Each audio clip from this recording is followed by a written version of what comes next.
Ladies and gentlemen, spellbangers and I can't do amazing announcers. Welcome to Kick the Casual.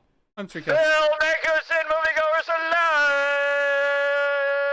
Yeah, I don't have the filter. Let's get ready to critically casual! Nice. I can appreciate that. Thank you.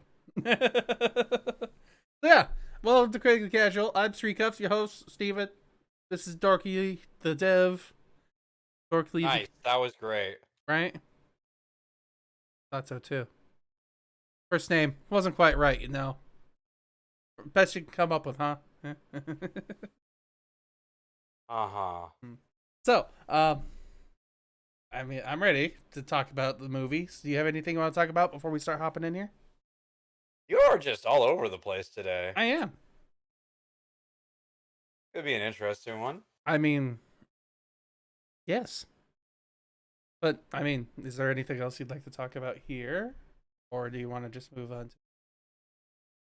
Oh, I was just pointing that out. I mean, am I not allowed to point that out? You are, yes. And are you avoiding my question? No, I'm just that was what I was pointing out. Not avoiding anything, I'm just pointing out something. All right. All right? I appreciate that. Thank you. Hey. So this week's movies. This week I have titled it Where It Started. Because, this is where Dev's comic book fandom age start. I'm just kidding. It probably isn't, but still. Early 2000s. No, it is. Early 2000s would have been, yeah, because I would have been 5 when the first X-Men came out, and I watched that.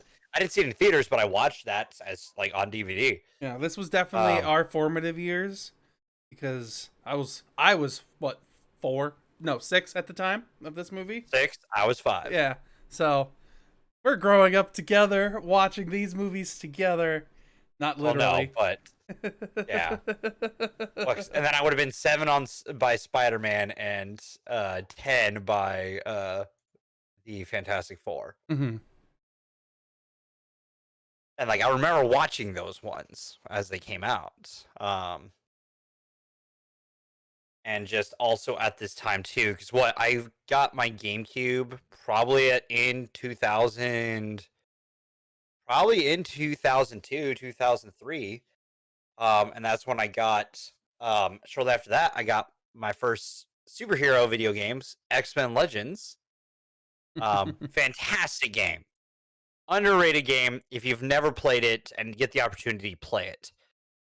Because it's what, spawned off, Marvel Ultimate Alliance and stuff like that. And also, Ultimate Spider-Man, which I still have my copy of Ultimate Spider-Man on my thing up here. Very nice. On the GameCube shelf. So, don't know why I have my X-Men Legends disc. That is gone. But, yeah. So, these were very, pivotal to that. Mm-hmm.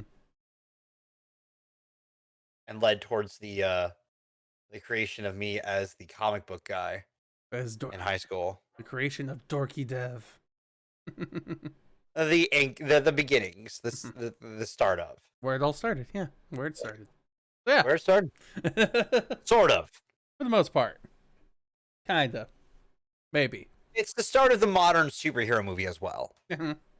Without these, we don't have the MCU. The only thing that this is missing is Iron Man, but we've watched that. I mean, not on the show, but kind of. Yeah. We marathoned them over a month. Yeah. And prep for an episode where we talked about and ranked all of them. That was fun. That was the one time we prepped weeks in advance for a fucking episode. Yeah, for one episode, yes. We've prepped months in advance before, but then things fell apart, so. Well, we don't do that. Weeks in advance. The other one would have been was Star Wars, and we just, that was easy. We kind of knew where all those movies were going to place. And we just chose to watch the movies anyways. Yeah, pretty much. Oh, good times. Good times. We'll do that again. Some point soon, probably. Not I wouldn't mind actually like reviewing some more of the MCU. Because I mean, well, we've only been reviewing since Black Panther, pretty much. mhm. I mean, you're not. I don't disagree with that actually, because I can't. I realized that I was kind of yearning for some of the older MCU movies. Because I was sitting there, I was sitting there at work with my phone just at my like computer right here because I hadn't had any appointments today, so I was just sitting there, phone right there, headphone, wireless earbud in, watching Infinity War. And I was like, this is nice and all. Like, I'm kind of missing the old stuff. So then I went back to Endgame, and I was like, this is cool. I like Endgame because it's grittier, different stuff, but I'm still missing the older stuff. So then I went back to Iron Man 1. Started watching that. Dude, I'd love to do because then we could also like truly revise our list. Like we could start from scratch. You know what I mean? Mm-hmm. But, well, let's not get your hopes up. Next month is my month, and then May I know.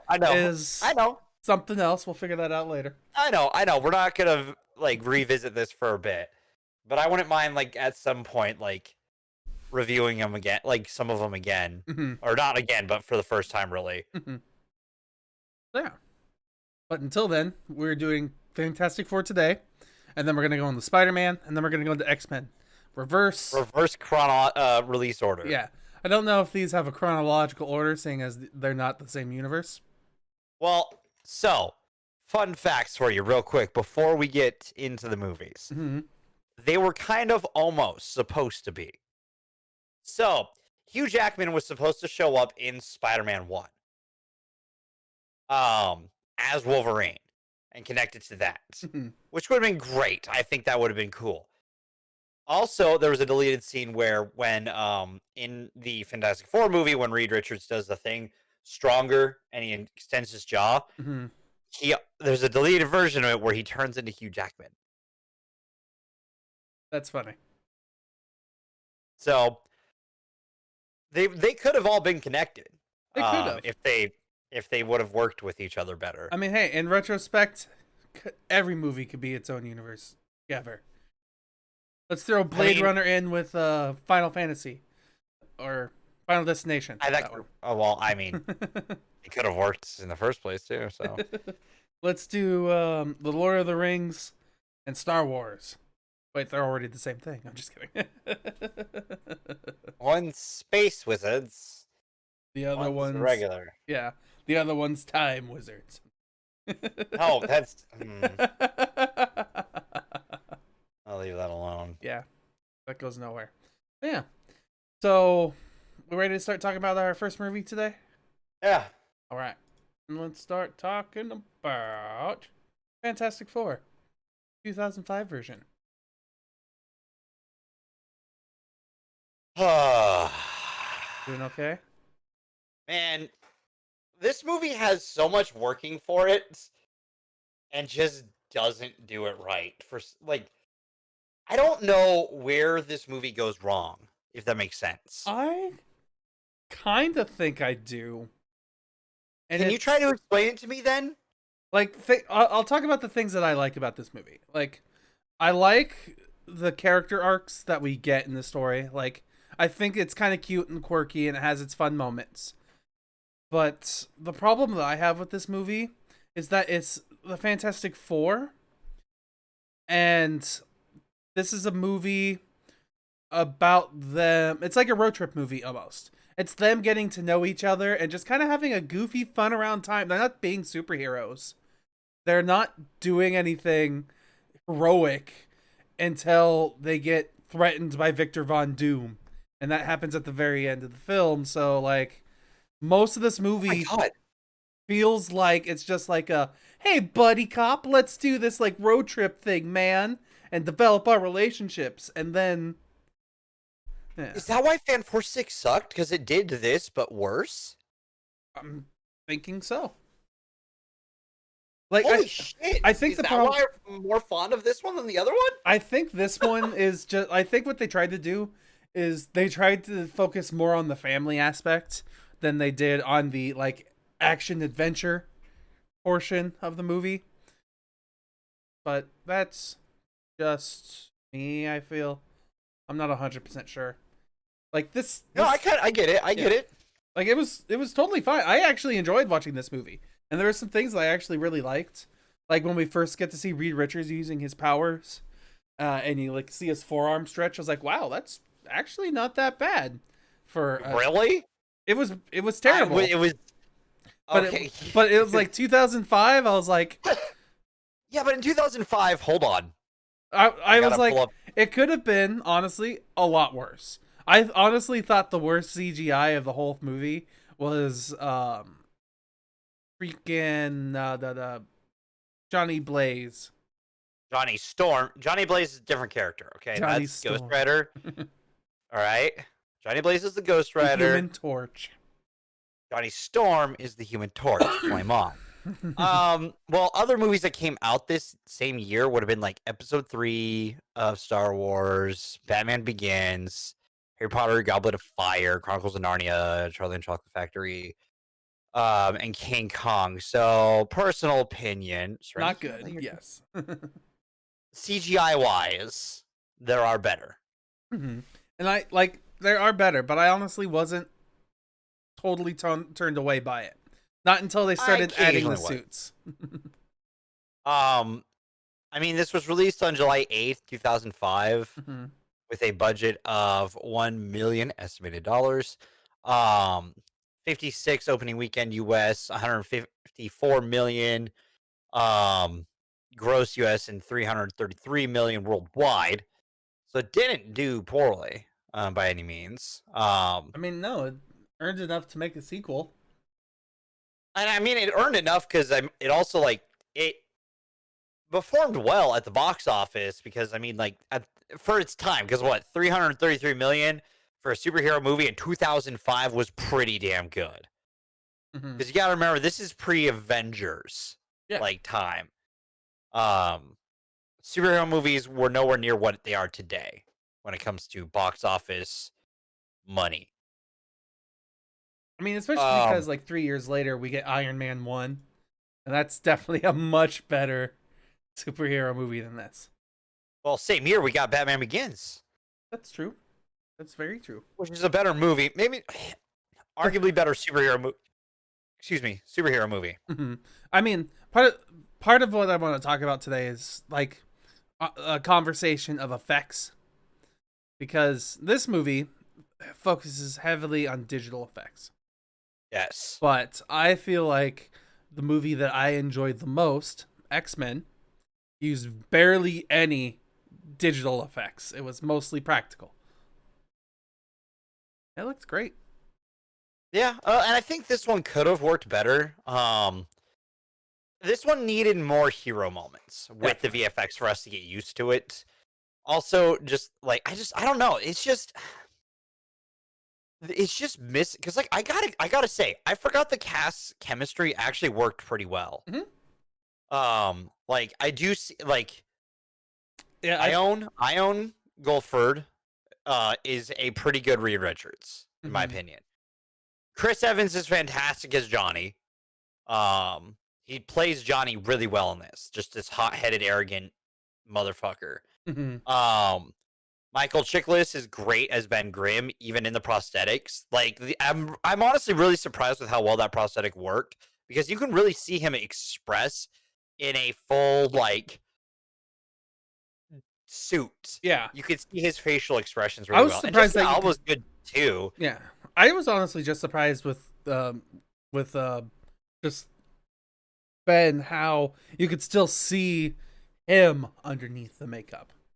Like right? Like it still looked like the same bone structure as like I mean it was still it was puffier, it was, you know, rigider, but you could still kind of see the face there. Unlike the CGI we got in Fan 4-Sick. Yeah, where it's just completely different. And like my one problem with Jessica Alba isn't her fault. I think it's just because the way it was 2005. Boys will be boys.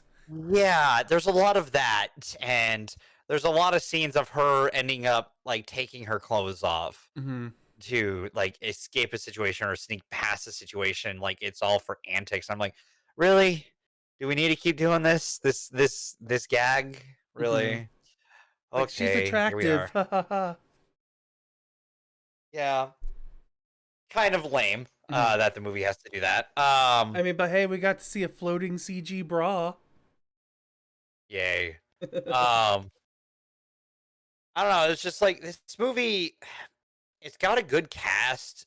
Julian McCona, Mo, McMahon. Mo, is that what? McMahon. Is that how you say McMahon? Think so, yeah. I thought it was that McCone. Mahone? Yep, McMahon. Oh, wow. All Vince right. McMahon, WWE superstar. Nope. Fair enough. I think he's not a bad Doom. I think the problem is that he's written as a corporate bad guy instead of like Victor Von Doom of the comics. Mm-hmm. He's just another corporate rich guy. And I think that works against the movie as well. Because by this point, we had already seen villain being corporate bad guy, and we'll talk about that with the next one. Um, and plenty of others. It's just there's just this movie is just bare. It's like it's just missing something. I 100% agree with you. It's either not enough superhero action or not enough like family goofiness or not enough, I don't know, stakes. It all just kind of it's all a very small scale story when you think about it. Yeah, that's a good way of putting it. It's very small scale. And it doesn't necessarily mean it's a bad thing, but then when you think about the next movie, literally the very next movie is Silver Surfer, right? So they're going against the Harbinger of Galactus, the one who will destroy the entire universe in the very next film when it's just Victor Von Doom, who is evil cause money. Yeah, Because yeah, that was something I was genuinely confused upon after watching this movie. I was like, what's his motivation? What's going on? I don't. couldn't tell you Yeah. honestly. I can't tell you his motivation other than like because he starts to just. Also, weird thing. I swore that he killed the assistant partway through. Mm-hmm. But was that another guy? Pretty sure that was another guy. Because they looked freakily alike. I mean, it could have been him that was dead, and then they forgot and brought him up again. They're like, we need a secondary actor. It's like I died. Remember? Well, get in here. I just like he just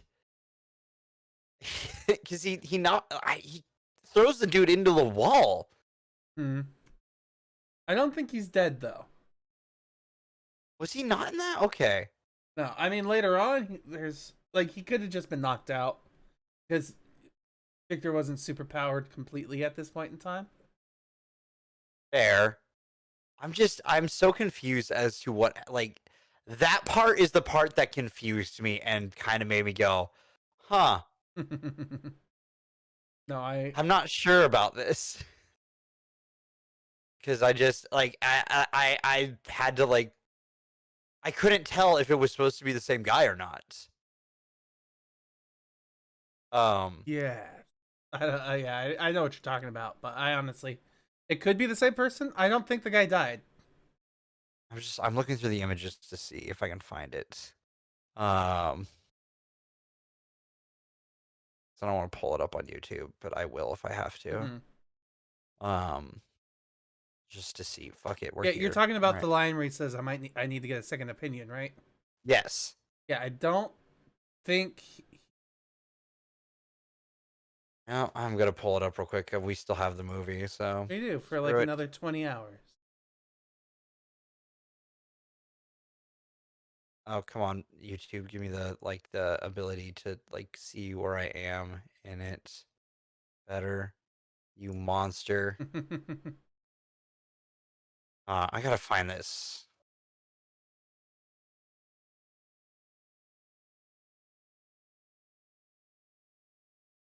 One thing I Okay, so want that's what he does that. one thing I wanted to talk about too in this movie is how like obvious they made it what each person was gonna be.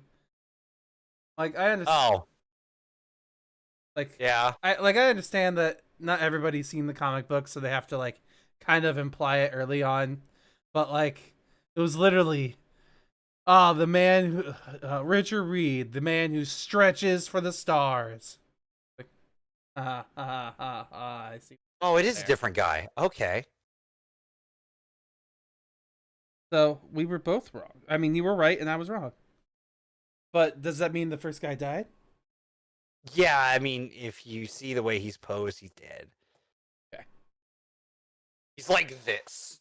Okay. The typical this guy's dead pose. He extra His body's mangled into a way that doesn't make sense. dead. Dead. Yeah, so that guy's dead. He gets a new assistant later on. Totally. No, it's a different guy from the assistant earlier. The assistant just wasn't in this scene. Oh, okay.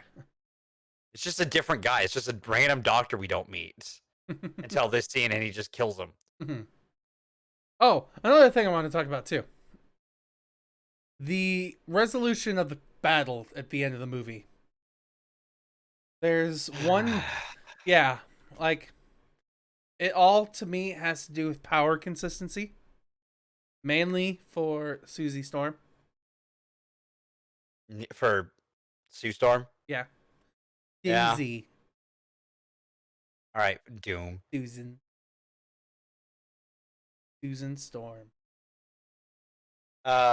What is your thing about her power consistency? There's one moment where he gets blasted with the lightning bolt and throws up her shield, and she's like, "Oh, I can't hold him." And then there's the next scene where she can contain a supernova. I don't know what you mean by inconsistency. Totally consistent. It's fine. Okay, I'll believe This you. movie got a movie. Okay. She had the nosebleed after. Okay. Yeah, she had a nosebleed while she was doing it, and then Johnny flew out of the force field, no problem. Great, totally made sense. So yeah, like this movie to me had a bunch of like it wasn't quite enough of the action. It wasn't quite enough of the campy, goofy familyness that they were aiming for. I guess that like there was no real stakes. Our villains' motivations were confusing at best, and Shallow at worst. exactly. Also, I will point out though, I did like the suits. Suits, they weren't bad, honestly. I think they're good, like comic accurate suits. Like it's hard to nail a suit, okay? Mhm. In the 2000s. Let's be real. And make it comic accurate. Those suits were good comic accurate suits. So I do have to give credit where credit's due. Okay. I mean, yeah, they weren't bad suits. They weren't bat suits either. Ha ha ha ha ha. Wrong universe. Mhm. I won't even indulge that one. Yeah, I mean, this is just a weird one because the cast I think works, but it's just not enough stuff there for it. So Mhm. I think it just falls a little flat because there's nothing to latch onto. Like the characters might be enjoyable, but they're not enjoyable enough for you to carry the film Yeah. because there's not enough of their like antics together and stuff like that. Mhm. I 100% agree with that. Is there anything else on this movie that we want to talk about? Because I think honestly, I'm happy. I got nothing else to add. All right. In that case, Dev, here are your 10 popcorn kernels. I'm gonna give this one a 5. 5. I appreciate that. Like it doesn't do anything like bad, but it doesn't do anything to push things forward for its time. Mm-hmm. I can appreciate that, honestly. It's not a bad movie. It's just a completely, utterly average film. So, 5 works for me. 5 overall. Mm-hmm. Yeah, that's movie 1, Fantastic Four, with a rating of a 5, made in 2005. And we're gonna move on. Movie number 2, Spider-Man, made in 2002. You want to know my story? It's not for the faint of heart.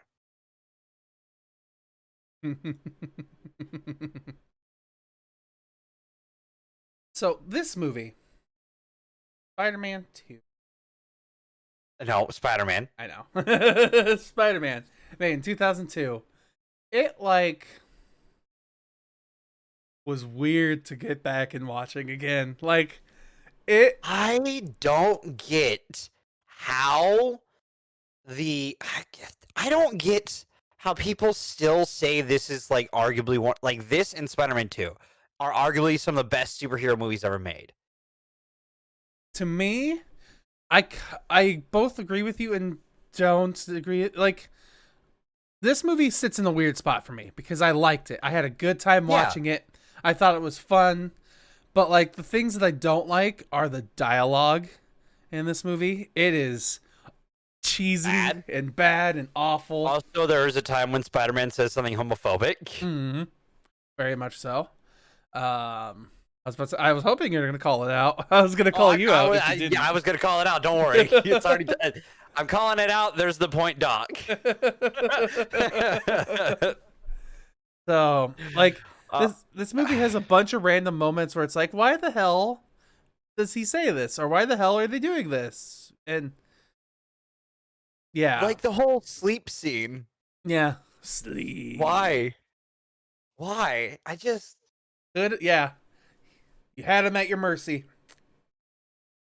You messed up. Or the freaking finish it, deliver it. Oh God, that's one of the best scenes in the movie, though, isn't it? It kind of, like, imagery wise, yes, and just stupidity wise, it's one of the best. When I think of stupid scenes that, like, I think are kind of the best, it's the bridge scene.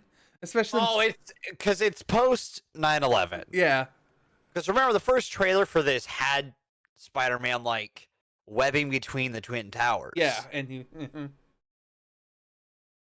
and so this movie, like, they had to get rid of that trailer, stuff like that. And so this was post 9/11 New York. Mm-hmm. So of course it had to have the "you mess with one of us, you mess with all of us." And me and my dad were sitting there, like, he was like, I mean, I was alive in 2002.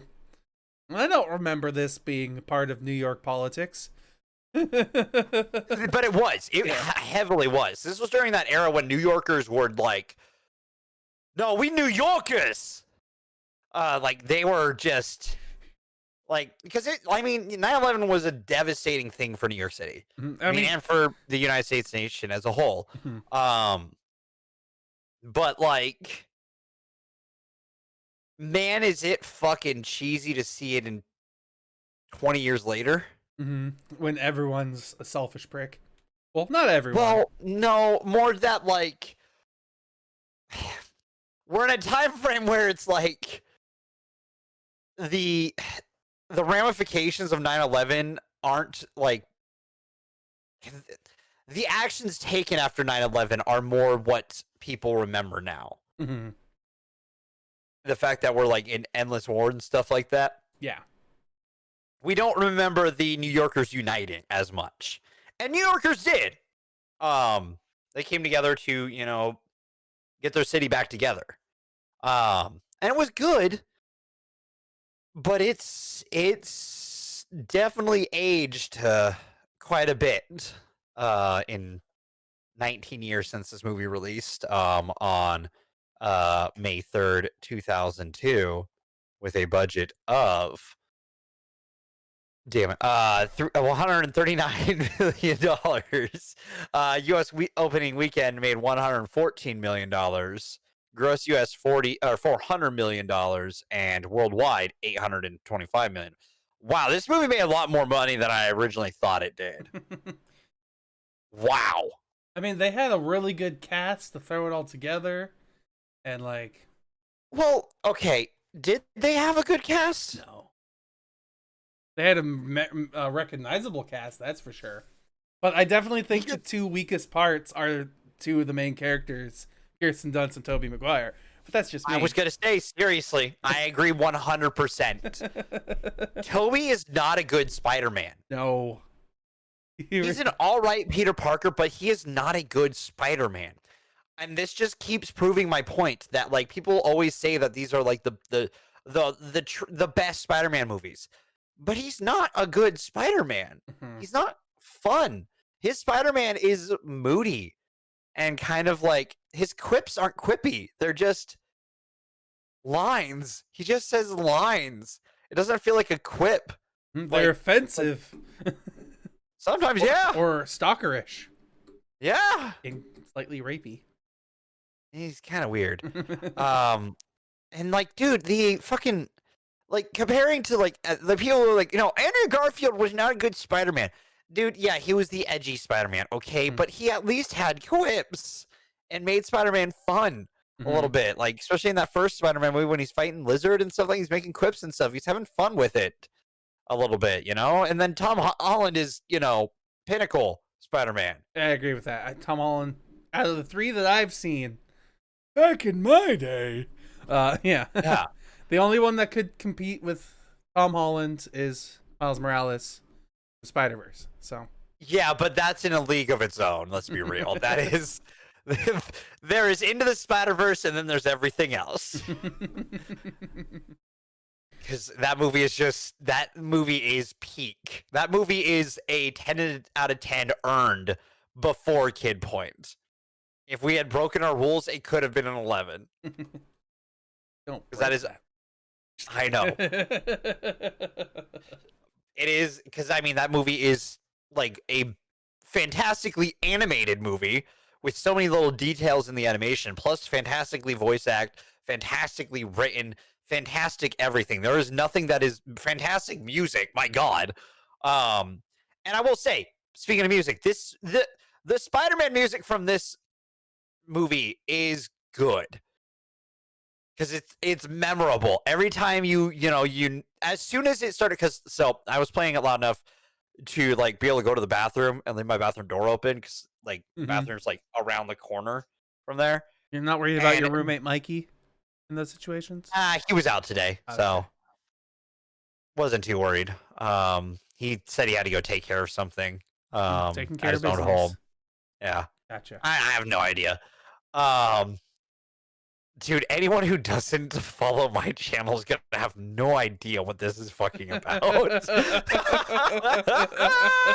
Anyways, so like the music was playing and stuff like I'm like dun dun dun, dun, dun, and I'm like, oh yeah, that is good. And as soon as it ended, I'm like, so this is the part when he does the you want to know my story?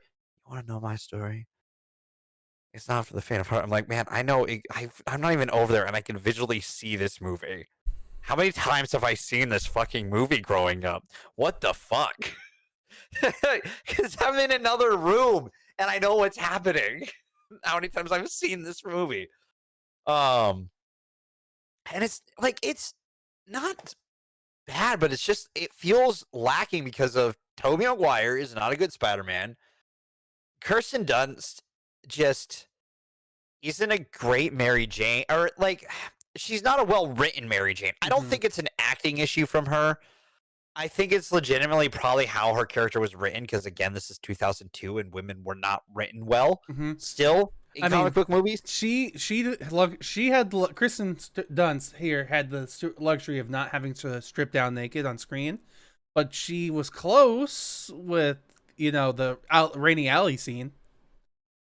Which is still a weird fucking scene. How do you'd feel like you were waterboarded, right? With a mask over your nose that's like dripping wet. I especially, I fucking laughed at that because I was looking at it again. And I was like, that is definitely not Tobey Maguire. That's a stunt double. Who's like, has his eyes being poked out by her thumbs. And like, Willem Dafoe is fantastic as a Green Goblin, though. Saves this movie 100% every time. He's just good. He's doing Golem in this movie, and it's fantastic.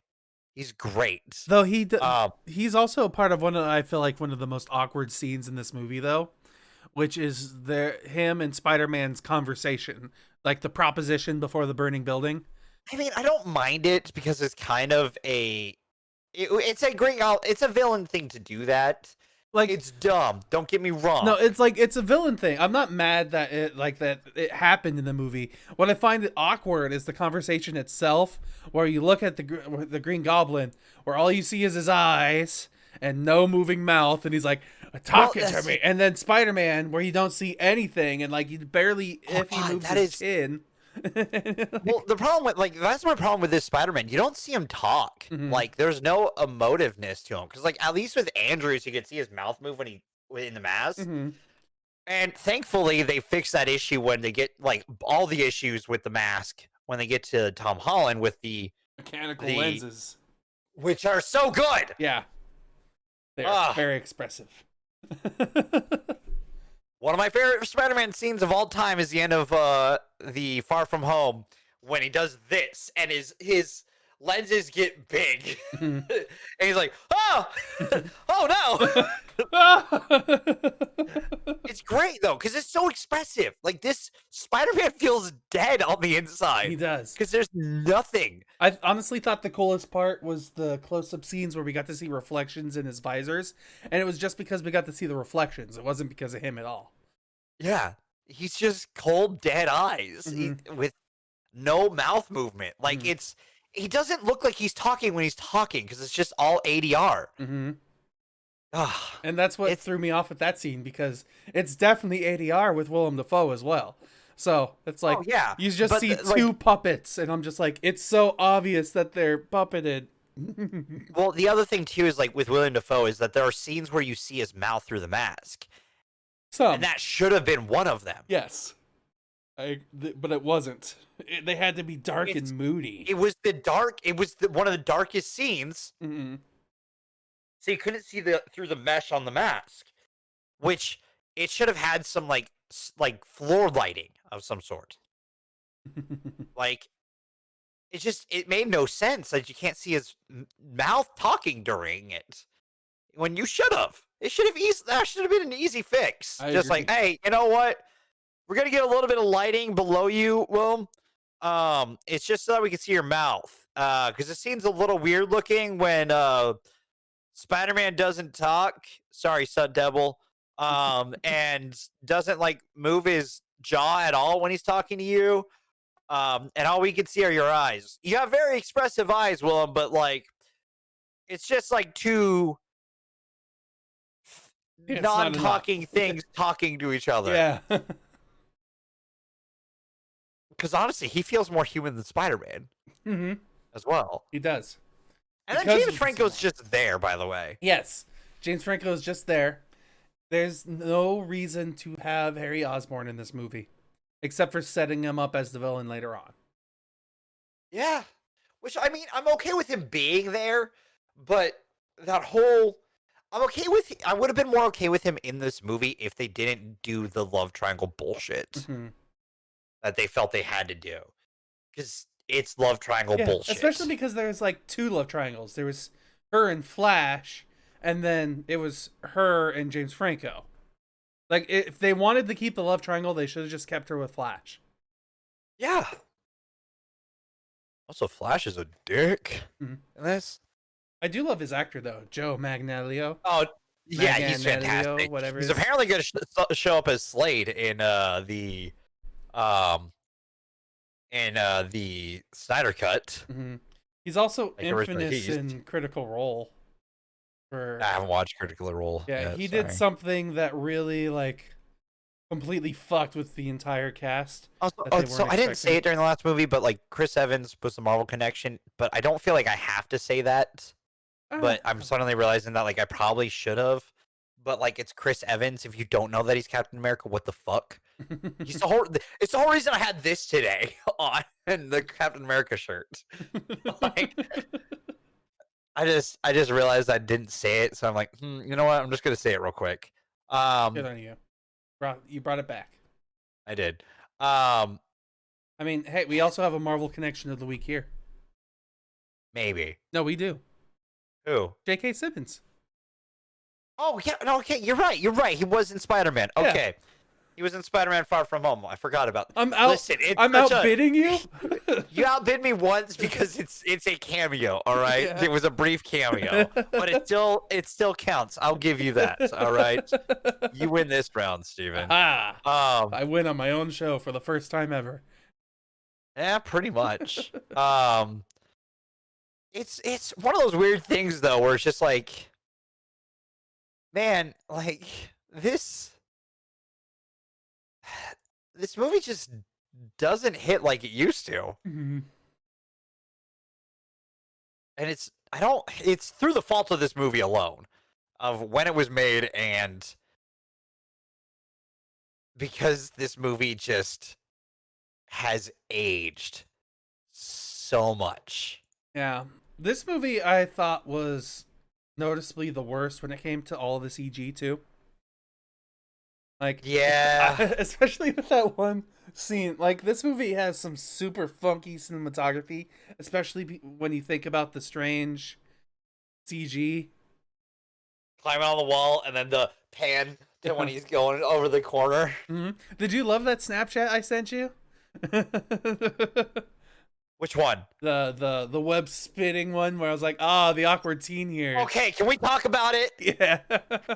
Why did they decide organic web shooters? Who made this decision? And why wasn't it fixed in the second one when he started to lose that? Just get rid of it in the second one then. Mm-hmm. It's just it's just disgusting. It's disgusting. Mm-hmm. It's so gross. Oh. But because of the organic web shooters, we get a fun comic call out with the Shazam line. Also, go gadgets, go web. Yeah. Up and away, web. So how did it activate when he did this? Yeah. Because he does this. And it's the same thing. It's the same thing. Yeah, but because it wasn't a specific pressure or something. But you still do that with the webs. It's not that much of a difference. Mm-hmm. Also, because the webbing on my hand, I can't go like that if I do that. Like, I have to have a little bit of a gap. But yeah, it's kind of nasty. So if I had web shooters, I'd have to be a little bit. It'd have to be, the pressure plate would be here instead of on the palm like most of them. Mm-hmm. Fun fact about my weird hands. Dev could never be a piano player. I really couldn't, dude. I think I played trombone. It was easier for me. I didn't have to do this. I had to just do this. Yeah, when I went had to become a little bit Italian. Yeah, when I was at music school years, for me, having to learn in brass, that was the hardest part of being like this isn't hard, but now I'm going my fingers don't move this fast. My arm moves that fast, but not my fingers. Yeah. I'm gonna leave that alone. No, yeah, I thought about it afterwards too. I noticed. That's why I said I'm gonna leave it alone. Okay, Cliff Robertson also, I think, does a good job as Ben.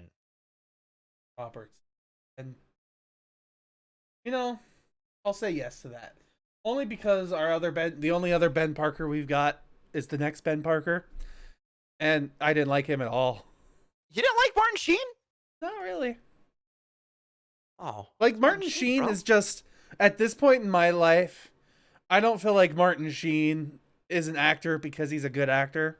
He's an actor because he's Martin Sheen, and he's a recognizable name. How dare you? He's a fantastic actor. He was a fantastic... I'm just kidding. Fuck off. Also, this is the only one that stays true to Aunt May being an older woman. Mm-hmm. So I will also appreciate this movie for that, because the later ones she kind of starts getting younger and younger. Not like a critique against the other ones, more just a point out. We have to have the awkward hot aunt comedy though. Yeah, I mean that's what we've been dealing with since Tom Holland's reign. Mm-hmm. Also, goddamn, do I love the Randy Savage bone sauce ready? I reference Bonesaw occasionally at work, and people don't get it. I'm like, have you not seen Bonesaw's ready? Such a good moment. Seen Randy Savage. As Bonesaw. Bonesaw, You're stuck in here with me. I got you for 3 minutes in the cage. Get down here. Yeah, and then we get our homophobic. Fight me like a man. And Spider-Man says a homophobic line. Fantastic. Yeah, I just there's certain things about this movie that just don't work, and like they get worse with age. And it's weird given that, like, personal opinion, a peak 2000s comic book movie would come out 2 years before this, that I think this movie probably could have learned more from, if that makes sense. Okay. I'll get into that with the next movie, but I like how you keep doing that. You're like, in the first movie, you're like, we'll get into this conversation in the next movie, and then start talking about another topic, and then we'll get into that conversation in the next movie. Well, because I'll explain it as I explain it. You know what I mean? Mm-hmm. It's just, I mean, it makes sense to explain things as you're explaining things. Yeah, exactly. Or I'll explain it, like, the explanation comes when I'm explaining the next one. I won't tell you when that is. You'll have to piece that together, because I'm probably going to forget I said I'll explain it on the next one, because I don't remember when I said it on the first one, but I'm pretty sure I covered what I was going to talk about, because I'd already planned on talking about certain talking points. ADD's a bitch. And two of us are on this show together. Yay! Shit. Because I know I can't ask you. Do you remember when I said it on the last one? Nope. Because you're not gonna remember. Nope. I don't remember. What were we talking about 5 seconds ago? I don't remember. This one just, like, it doesn't have. It has the same problem the last one had with, like, not quite having enough. I mean, I felt it had plenty, especially because it was 2 fucking hours long. But that's my problem. It's 2 hours, and I don't feel like I had enough. Yeah. And maybe it's just because I'm a spoiled fucking millennial in 2021, where my superheroes are now on TV shows that keep giving me more week to week. Mm-hmm. Like, I mean, don't get me wrong. I hear you, Dev. And I'm going to raise you for the next film with 2 more villains. Is that enough for you? Are we talking about the X-Men movie or the... No, the Spider-Man 2. Movie? Yeah, because... No, there's only one. I mean, there's kind of 2. That's debatable on Spider-Man 2. Yeah, let me double check. I don't entirely remember Spider-Man 2, if I'm being honest. Harry's kind of a bad guy, but he's not, like, a bad guy in that one. He's kind of just an antagonistic force. Well, Dr. Octopus is Dr. Otto Octavius, Dr. Oct, is kind of the antagonist. It's Doc Ock. There's no T. Shut the fuck off. I'm not wrong on this. Debate. We're not getting into this debate again. I know you're not wrong, but I'm saying it the way I say it. Fuck off. Continuing a conversation from a freaking our podcast. From a different podcast. Yeah. Was that last week or was that the 2 week ago when you pissed me off? I think it was a while ago at this point. Yeah. Okay, god damn it. Anyways, this movie just doesn't have enough in it, if that makes sense. There's also not a lot of stakes to it. Again. Mm-hmm. Not that I need the world to be ending stakes, but I also don't think that, like... Yeah, like, what was the Green Goblin's goal? We don't know. Yeah. There's no goal of the Goblin. Like, to compare it to another Spider-Man movie with the Vulture, we know his goal. The Vulture has a goal in it.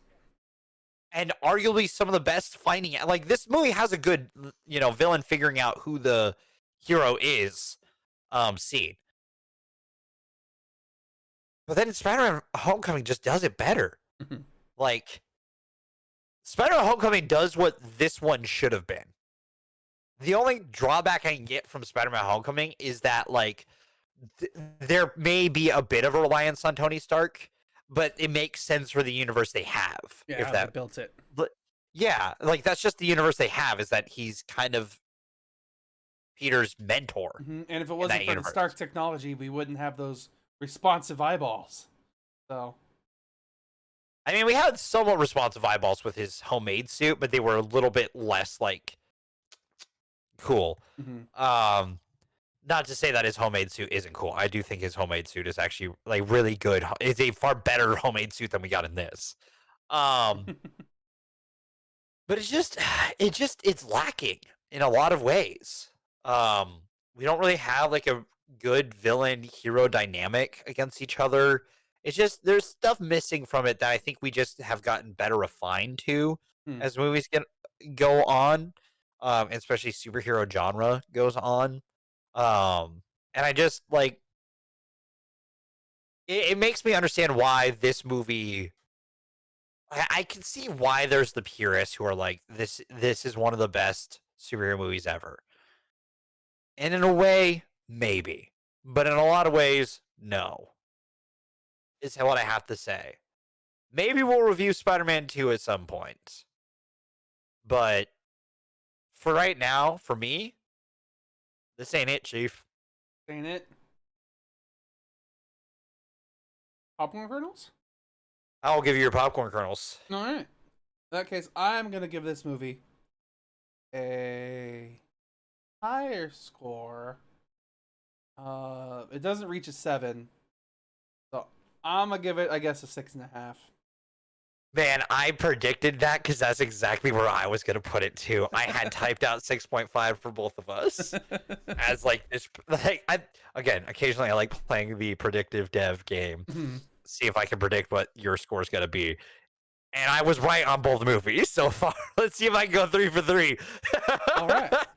This is so X-Men 2000, which released on July 14th, 2000, with a budget of $75 million. Opening US, $54 million. US gross, $157 million. Worldwide, $296 million. So it did make quite a bit of money. And this is the one that kind of starts us into the era of superheroes we have today. I know Blade technically came out before this, but Blade wasn't as big of a hit. Yeah, Blade. I've watched all 3 Blade movies, and I do not think comic book at all. Like, That's like it's not bad. They're not bad movies. I mean, they're kind of bad movies now. When I think about it. Yeah. I mean, yeah, and nowadays, yes. Yeah. Then no. In the moment, like they were perfectly awesome 2000s era films. Yes. But this is what sets the bar for a superhero movie, though. I think this movie's my only problem with this movie is there are moments that might go a little long when it doesn't need to. But for the most part, I feel this movie just works. There's some choices that, like, Halle Berry's accent in this doesn't always work. And like having Rogue be the Jubilee of this movie, because they were inspired a little bit by the X-Men animated series of the 90s, and felt that they needed like a person to kind of play off of Logan with. But for the most part, like, this movie just kind of works. I mean, I don't disagree with you. My one complaint with this film, I mean, Dev, you probably know where I'm gonna go with this. Like, the one thing that I always have to, when I review every movie that has bad dialogue, is I make fun of every movie that has bad dialogue. And this is definitely one of them. Especially when it comes to frying toads with electricity. Or... But let's be real. That line is iconic. Iconically bad. The only other line that could be nearly iconic beautiful. Is a meme from the next film. And it's not even from the next film. Or the third film. It's a meme on the internet that was then put into the third film. I don't have it on here. Usually do. Hold on. Would it happen to be? Give me like 2 seconds, okay? to see if I happen to know where this is going. Probably do. Um, well, I can't for sure be correct, right? Not at all. Um, Not until you actually do it. I'm the juggernaut, bitch! There you go. yeah, I got there eventually. Sorry. Um, but like, my counter to you on this is that like, it's 2000. Um, and it's a superhero movie. I'm not expecting dialogue to be crazy. What I'm expecting from this is to be true to the comics, and this is surprisingly true to the comics.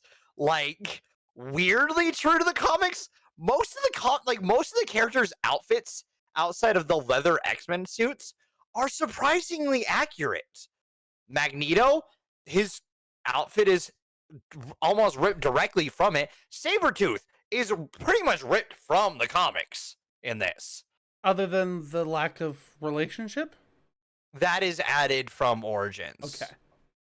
That was not a comic thing. Okay, just making sure. And it breaks this timeline. This is the first break in the timeline. Let's not worry about that yet. Because that's not a critique on this movie. That's a critique on the franchise. Yeah. The franchise has a terrible timeline. Yeah.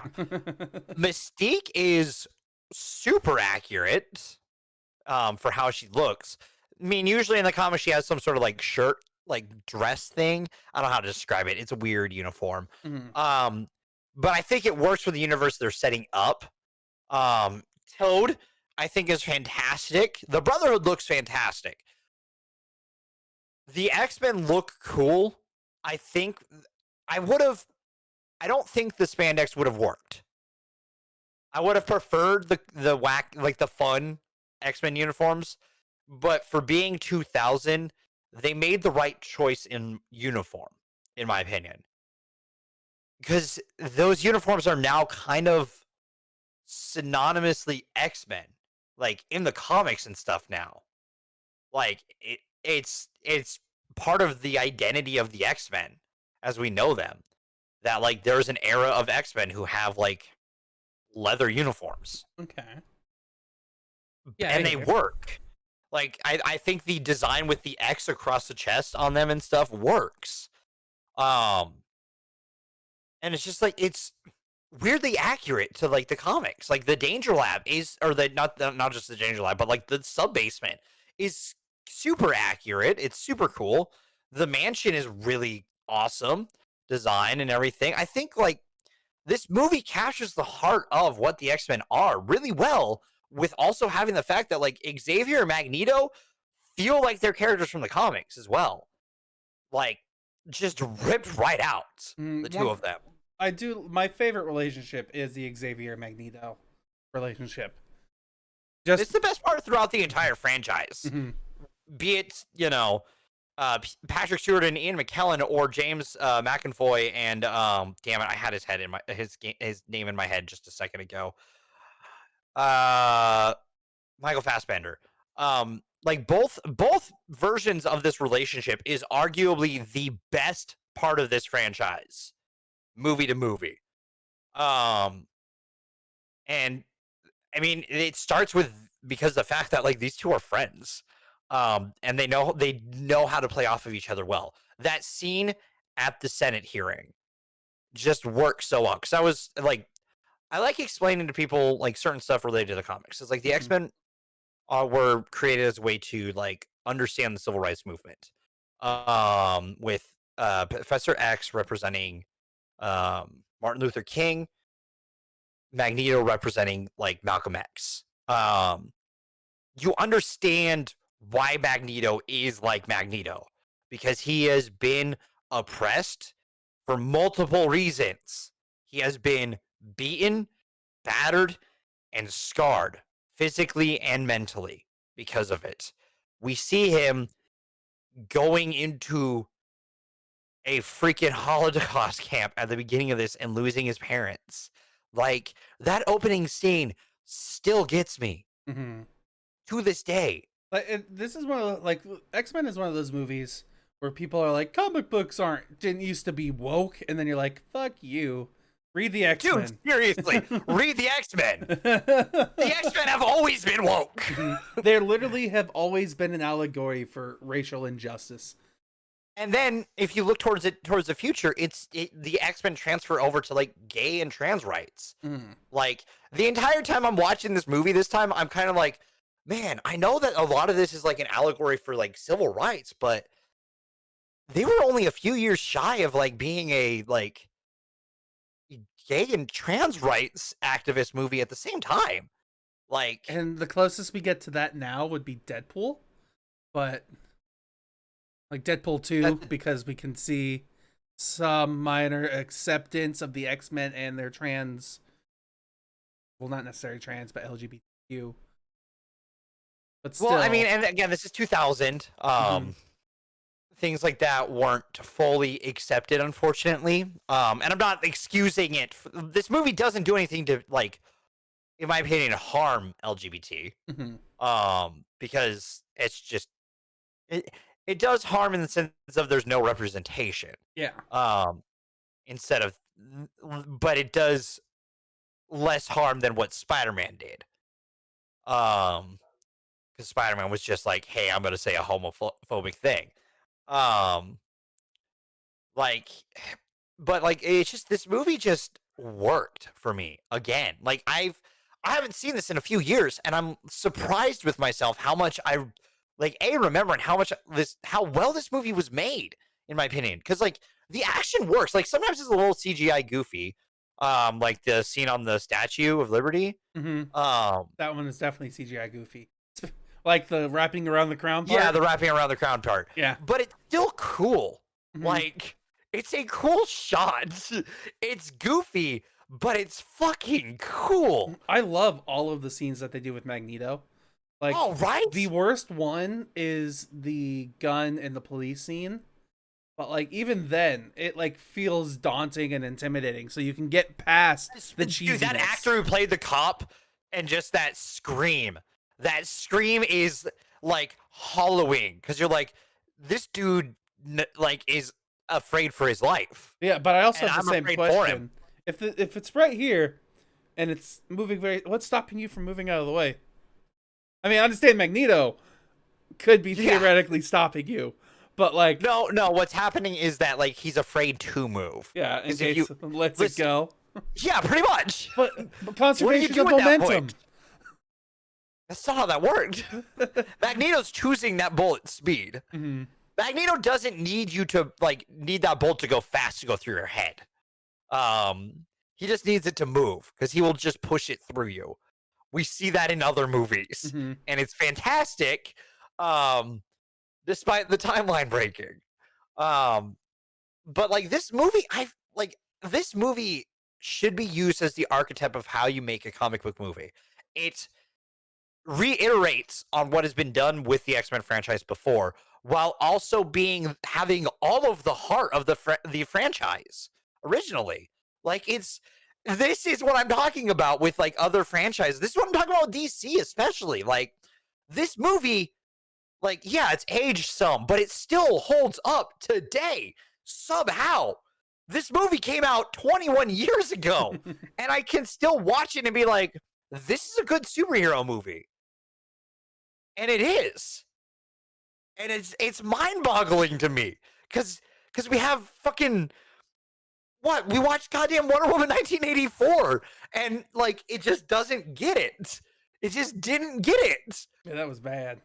New Mutants, which wasn't awful, but it still didn't get it. Like, how can we make comic book movies that don't get it? When we had this 21 years ago. And since then, we've had Marvel show you how to do it. How to be like, hey, what you need is the heart of the franchise. And then do things with it. Let it see where it goes. Take the characters in a direction that makes sense for them in this version of them. Now, mind you, this isn't like, if we get into the rest of the X-Men franchise, we've talked about it before with other movies like Dark Phoenix and Last Stand and the New Mutants. And even a little bit when we went over both Deadpools. Mm-hmm. Man, does it hurt to see where this franchise starts Oh, and see where it goes. Yeah. Ooh. Man. Like, there's a reason why they reset the universe. It's Right? I just... the ending of the universe. Like, it's bad. They had so much good at the start of this. Like, this movie is solid to me. Like, it's weirdly solid. Like, I can critique certain things. Like, yeah, the CGI is aged. I do wish there was more here and there. Like, I wish there was like a little bit more to some of the fights. Because some of the fights do feel lacking. Mm-hmm. But I also do appreciate the movie because most of the fights are also extremely practical. There isn't a lot of CGI to the fights. Unless it's like an impossible shot to do. So that's like, I can appreciate that, right? I can appreciate the fights feeling a little lacking because they understood it feels like they understood the limitations that CGI would bring to their fights. That's like one of the things that I laughed at was immediately when this movie started was the like technological to biology transition, and I was like, God, this is so 2000s. Oh, that intro is fantastic, Yeah, dude. I love that this movie and Spider-Man's intros are just so 2000s. It's fantastic.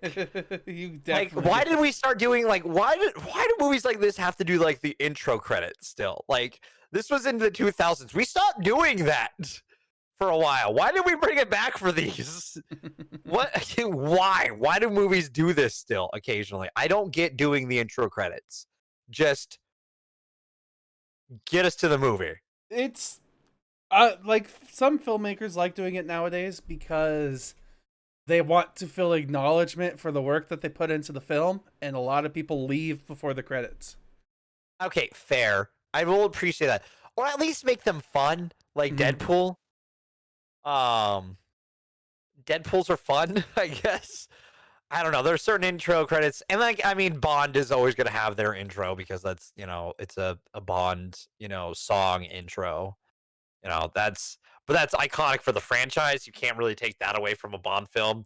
Could you imagine a Bond film without the intro credit song? It goes into like, does that, and then also does the whole and the sky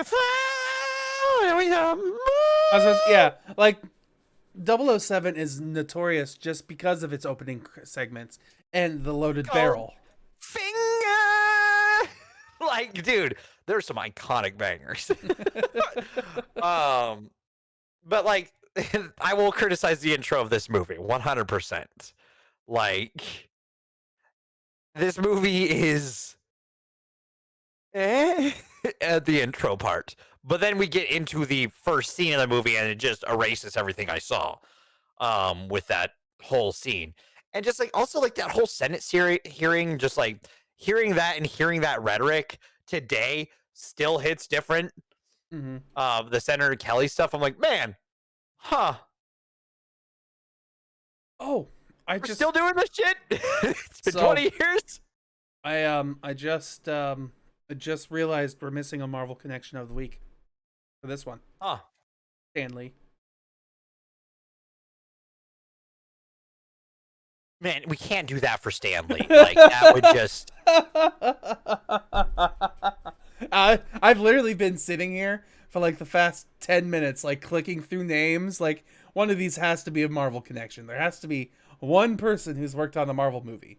And other than stunts, I haven't found shit. No, this movie is lacking the Marvel connections. And I'm cool with that. There's a lot of other like movies. I'm like, oh, we've seen this movie, and I'm like, no, yeah, there's a lot of like well-known actors in this movie. I mean, who can forget James Marsden in Sonic the Hedgehog? That's arguably his most iconic role. Dude, can we just...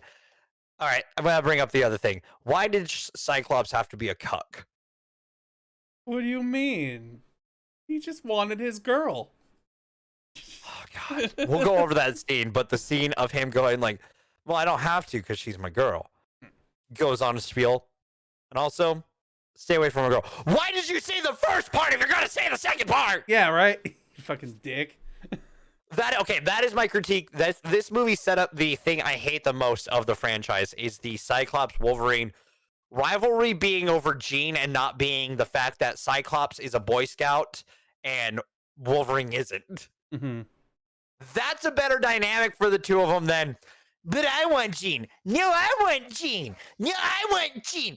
Okay, have Jean. Ah! But they were thinking about the future. They were thinking about movie 3 when they were releasing movie 1. They were not. There's no way. They had it totally planned. No.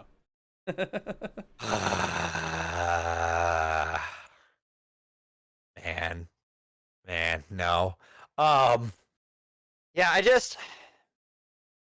this movie is surprisingly good, and there are still faults in it, and I will give it those faults. But for being 21, almost 21 years old, this movie can almost drink. It still holds up. So I actually, random question that has nothing to do with this movie. I'm looking at the release date of all the like mutant related movies. So it's X-Men 1, Right. X-Men 2 comes out in 2003. X-Men Right. Last Stand 2006. 2006. And then the next film after that related to X-Men is X-Men Origins. That comes out in 2009. Oh, I was a year off. Yeah. So the next movie that comes after that I can see here First is Class. First Class, which was 2013, right? 2011. Or 12. Oh. So Well, that was way sooner than I thought it was. yeah, so that resets the universe, right? No, not yet. The reset happens in Days of Future Past. Yes. Okay, which is in 2014. Okay. The part that I was confused. So this is just a prequel that sets up both universes. Theoretically. X-Men First Class. Because it's Okay. it Do you hasn't want me to reset- break down the timeline? Well, I mean, I'm getting to where I'm not even at the point that I wanted to talk about yet. All right, let's get there. Because so X-Men First Class is a prequel movie set in the 1960s, and then from Okay, yes, from there, yeah. Yeah, and then from there, the next film that comes out is The Wolverine, which does it take place in this universe or does it take place in Days of Future Past universe?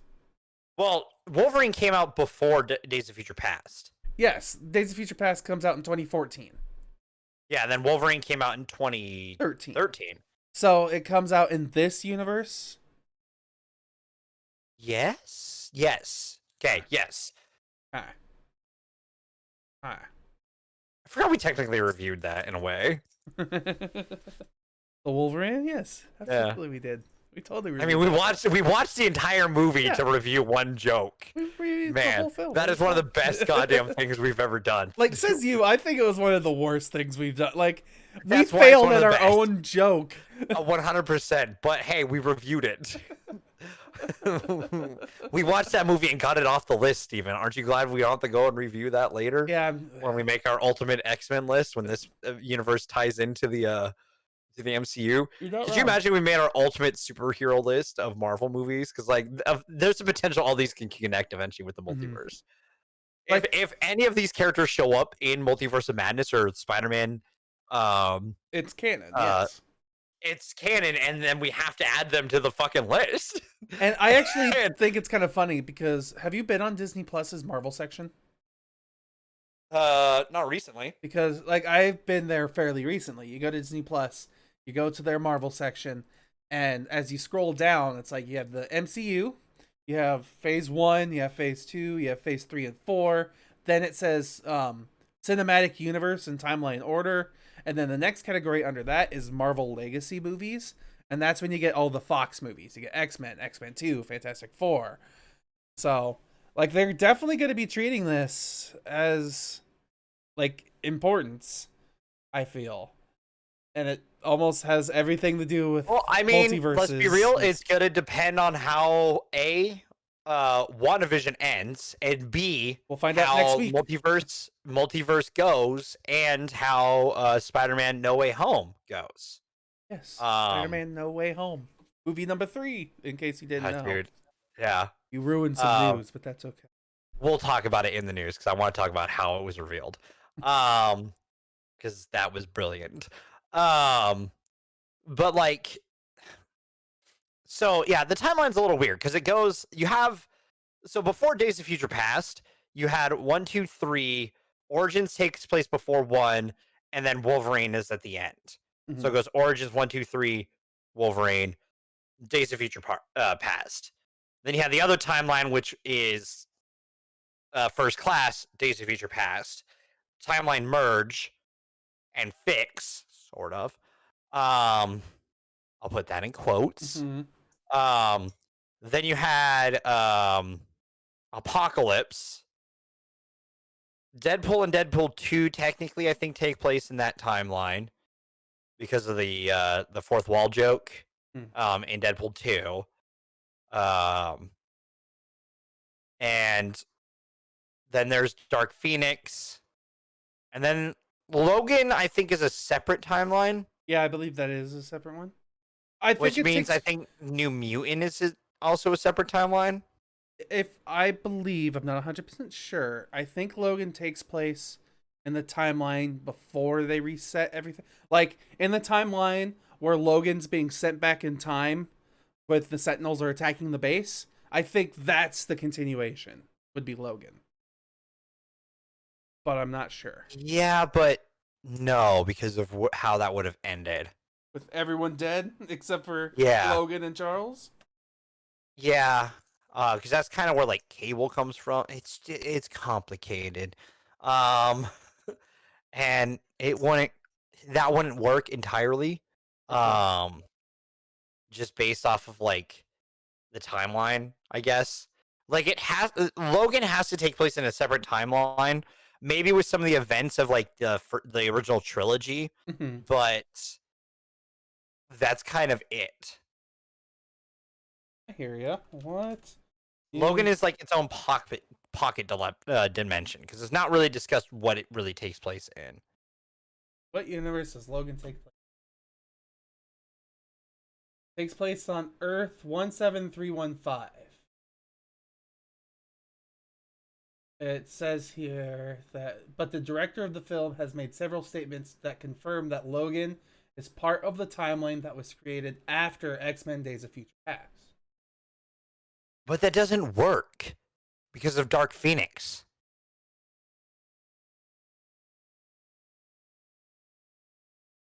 Did you guys fix the timeline to fuck it up again? Is that all you did, Fox? Thank God it's not in their hands anymore. Yeah, it says here. Can we give this? Okay. Yeah, the quote is, it's the year 2029 when the movie takes place. There's an epilogue scene in Days of Future Past, which is the year 2024 or 2023, whichever, something like that. And I just wanted to get far enough past. My goal was real simple. It would take a time where I had enough elbow room that I was clear of an existing entanglement. So he chose 5 years. That's not enough because there's no way Wolverine aged that much in 5 years. Okay. Oh, God. Thank God Fox no longer has the rights to the X-Men. At the very end of this article, it's fandom.com, and the person who wrote this said, since James Mangold has more credibility as the film's director, but we're going to ignore him and listen to the word of Marvel's database, since Marvel now technically owns the timeline. And Marvel's database says that Logan is its own separate universe. That makes way more sense. And that's unfortunate for New Mutants, but, like, it is what it is. I'm going to see if it's actually Marvel database, Earth 17315.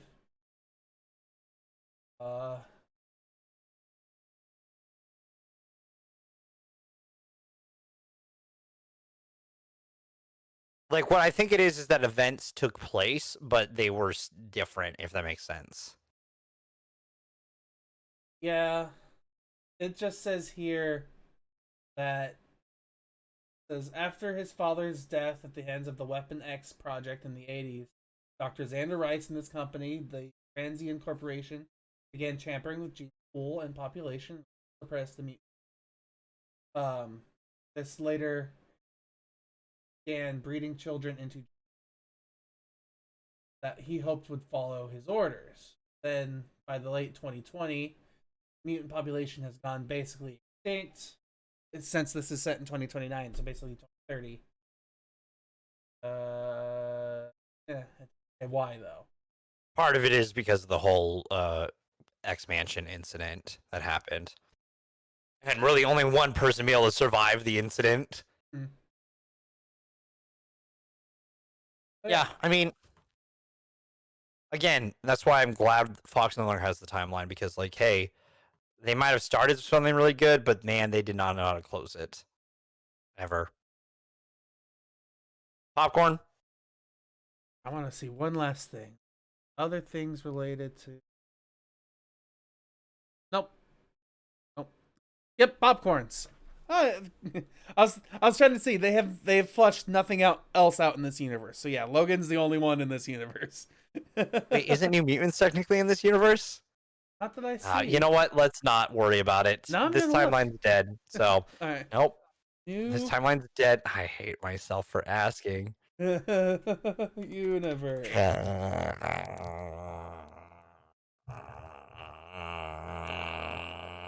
God damn it. This doesn't have a.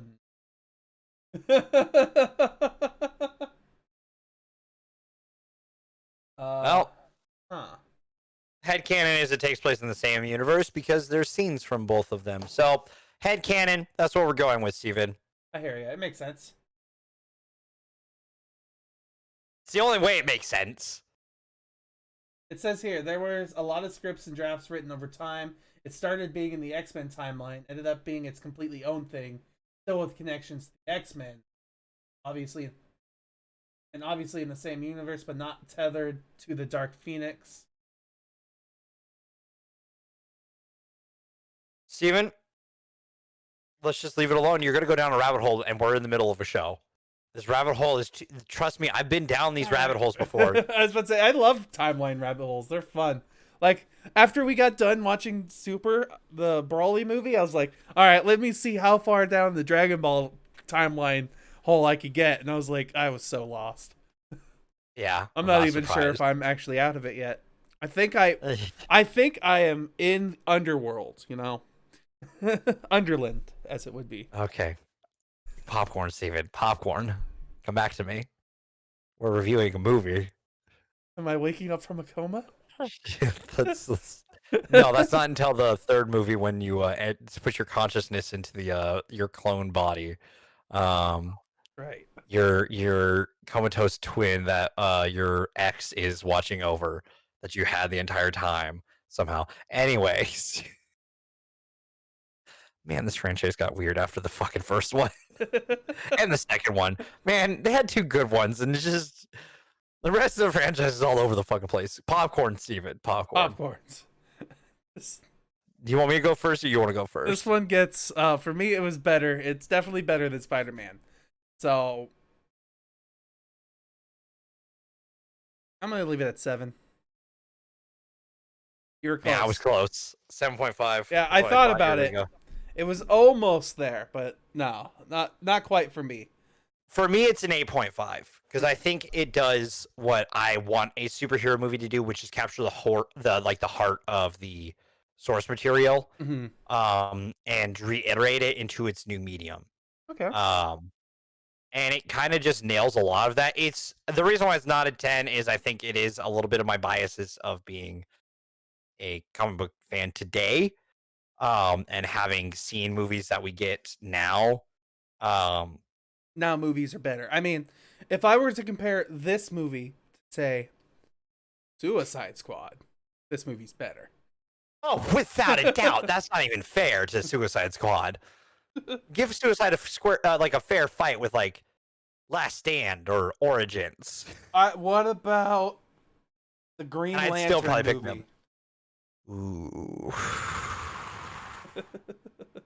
There's one we do not plan on reviewing. It was when you gave me the option, I was like, do I want to just get the shittiest you movie are out of the way? the worst. Like, honestly, like a lot of the times nowadays when we pick movies and you're like, you pick any movie you want, I'm like, I just pick the shittiest thing possible so we can just get it out of the way. It's hilarious. I'm glad you didn't this time. You chose Kick-Ass.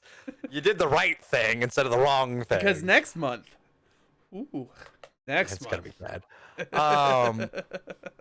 Yeah, no, that puts that at an 8 overall still, as I predicted. But yeah, no, I mean, this movie's like, it's strangely solid, like, for how old it is. Like, I'm supremely impressed with its ability to not age.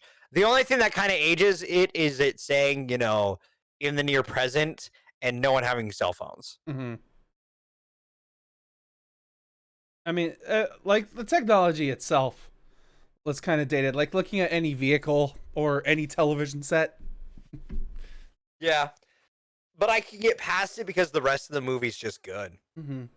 Like, my dad, actually, when we were watching Spider-Man, he was like, wow, I love the set design that they chose for Aunt May and Uncle Ben's house.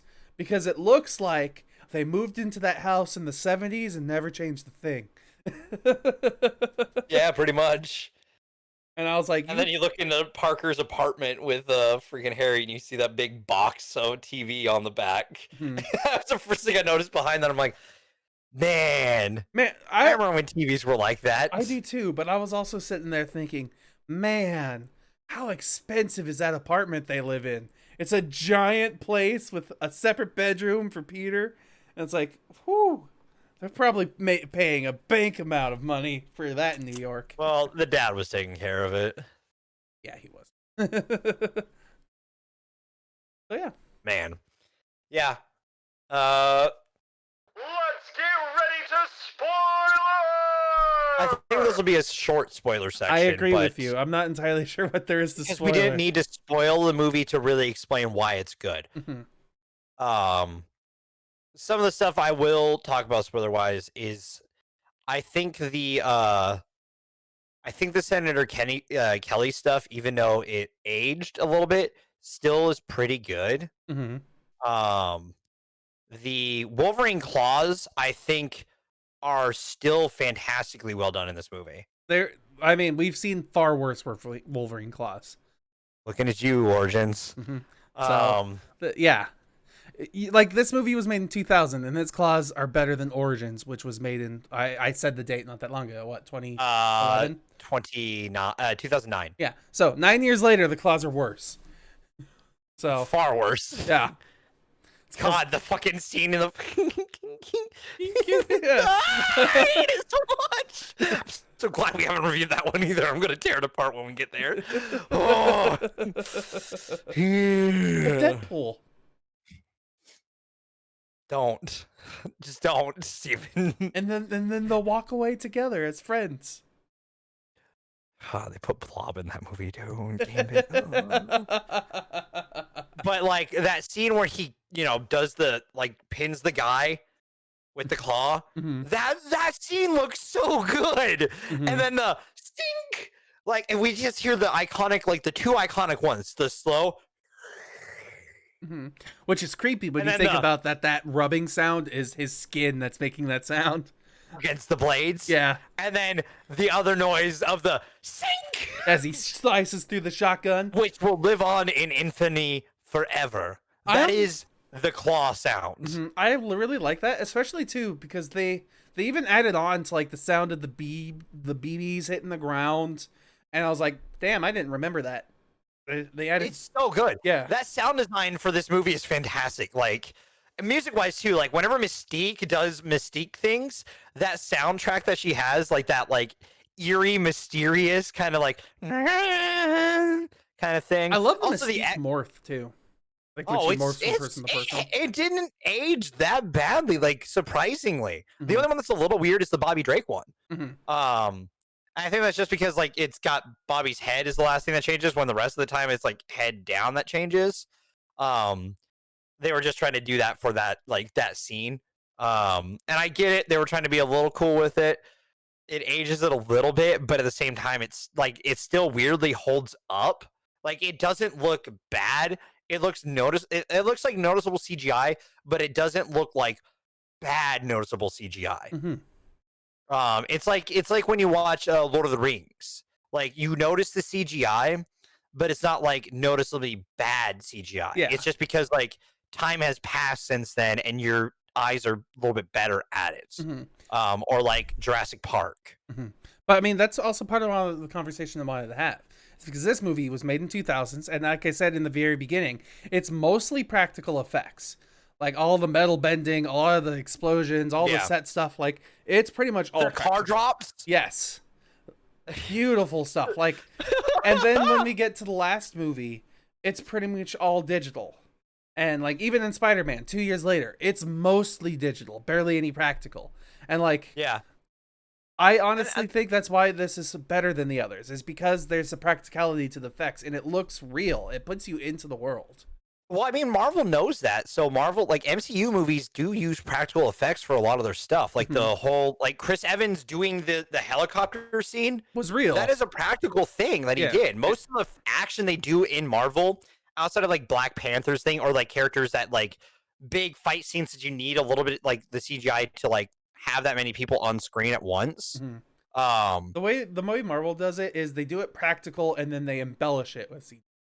Yes, so it feels real still, and that works beautifully. That's how, in my opinion, how you do superhero action today. Because like the CGI works to do the cool shit, like shooting lasers out of your fucking like repulsors and shit like that. Like you couldn't do that practically. Like, you can't. So like doing that shit makes sense, or like making it so people look like they're flying and like flying look good and stuff like that. While like in this movie, they knew the limitations of what they had, so they did it in a way that would look cool. Because like there's a lot of martial arts fights in it more, a lot of kicks and punches, and I appreciate that because I mean like, despite the X-Men having really cool powers, a lot of it is like if they're not in a space where they can use their cool power well, they just don't use their cool power as much. Wolverine is kind of the one who can always use his power in any scenario until like Magneto shows up. Yeah, I was thinking about that too. I was like, Wolverine's power is super healing. And then he's adapted with adamantium. Can we say though, that healing effect looks so cool still? It does, yeah. But what I was getting at there was like he doesn't have super strength. That is not his power. He's as strong as the average human being. So like seeing him do things like lifting up the beast I think he's done in one of the movies where he's like no, he was thrown by the beast. Yeah, he was thrown by the beast. Like it's the curveball special. Yeah, like he doesn't do a lot of the throwing. I think his body has obviously gotten stronger with the fact that it's got to lift metal like that all day. and I think there's a bit. I don't think he's as strong as a normal human. I think he's got advanced strength, but it's not like super strength. If that makes sense. Yeah, like there are other people who could easily out muscle Logan. Oh, easy. So easy. like, and I was thinking that with other heroes too. Like Scott, he doesn't have any super abilities other than the portals in his eyes to another dimension. Hey, I try to explain Scott Summers' powers to people is just a pain in the ass because, like, so he can't control it because he was hit on the head, but also there's like portals in his like his retinas that he kind of sees through and stuff.